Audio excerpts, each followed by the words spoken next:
কালি ক্ষোভিত হোৱাৰ বিশেষ একো পৰিৱেশ পোৱাই নাই।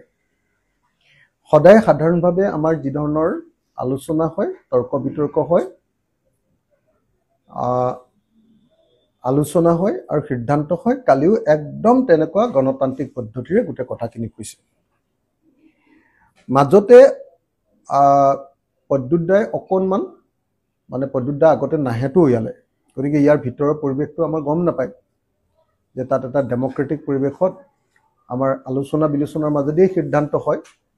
গতিকে প্ৰদ্যুৎ দাই অকণমান ফটককৈ খং এটা কৰিলে, কিন্তু এনেকুৱাও নহয় যে প্ৰদ্যুৎ দাক খং কৰি সেইটো কাৰণতে ওলাই গৈছে, সেইটো বুলিও আমি নাভাবোঁ। আৰু আপোনালোকে নিজে দেখিছে যে সভাপতি প্ৰথমৰ পৰা আছে, শেষলৈকে আছে কংগ্ৰেছৰ। আৰু সিদ্ধান্ত হৈছে কালি বৈঠকত যে আমি একেলগতে 2026টো নিৰ্বাচনত অংশগ্ৰহণ কৰিম,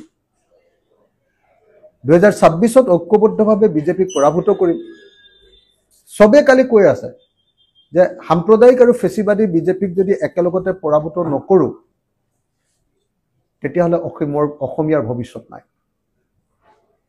আৰু একেলগে আমি পৰাভূত কৰিবৰ কাৰণে ঐক্যমঞ্চত কালি আকৌ কংগ্ৰেছ আঁতৰি গৈছিলে, কালি আকৌ ঐক্যমঞ্চত কালি একেলগে থকাৰ সিদ্ধান্ত হৈছে।